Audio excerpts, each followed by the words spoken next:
Hi hello అందరికీ ఇప్పుడు పెసరట్టు కోసం ఒక కప్పు పెసలు తీసుకొని ఒక కప్పుకి పావు కంటే కొంచెం ఎక్కువ కప్పు మాత్రమే బియ్యం తీసుకోవాలి.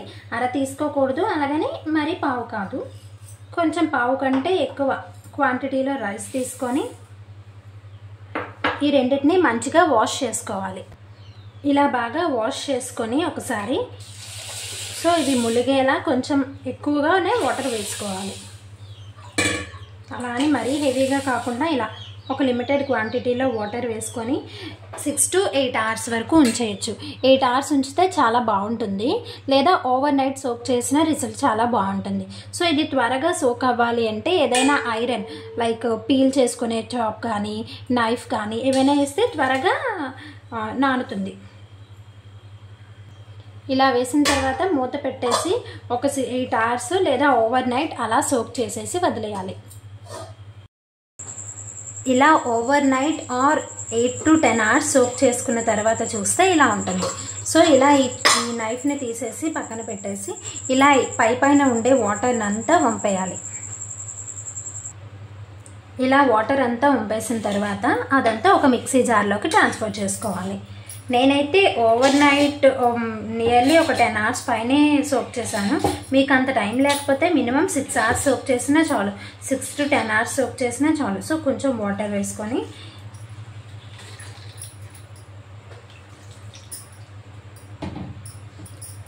మనం తీసుకున్న హోల్ క్వాంటిటీ ఆఫ్ పెసల కోసం ఒక 4 పచ్చిమిర్చి, కొంచెం అల్లం వేసుకొని లైట్గా వాటర్ వేసుకొని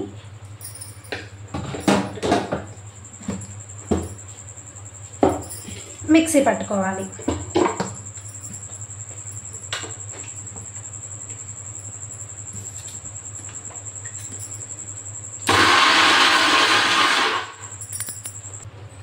ఈ విధంగా మిక్సీ పట్టుకొని అంతా ఒక కంటైనర్లో వేసుకోవాలి.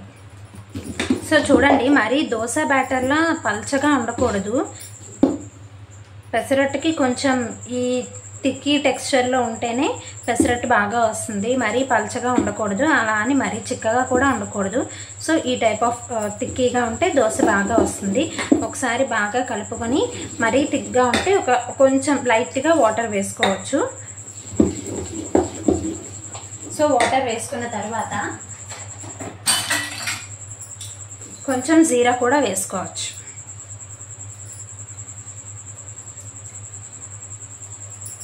జీరా వేసుకొని బాగా కలుపుకొని తగినంత క్వాంటిటీలో ఉప్పు కూడా వేసేసుకొని, రాక్ సాల్ట్ వేయకూడదు.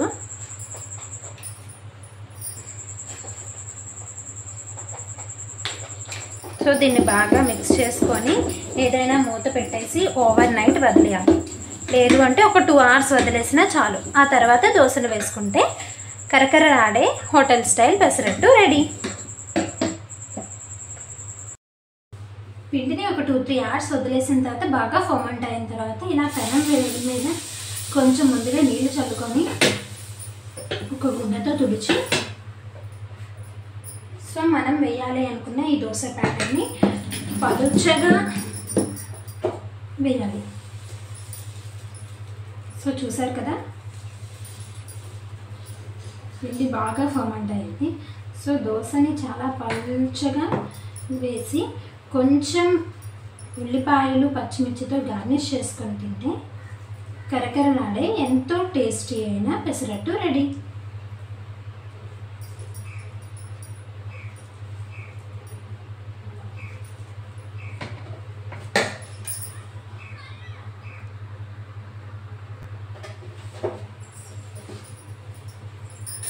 ఇలా కొంచెం ఉల్లిపాయలు పచ్చిమిర్చితో గార్నిష్ చేసుకొని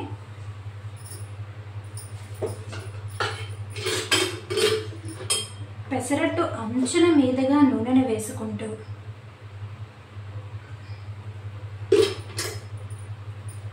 దోరగా వేగిన పెసరట్టుని ఒక్కసారి మాత్రమే టర్న్ చేయాలి. ఇలా దోరగా వేగిన తర్వాత ఒక్కసారి మాత్రమే టర్న్ చేసుకొని వితిన్ 1 minute ఫోల్డ్ చేసుకొని సర్వ్ చేసుకొని తినాలి.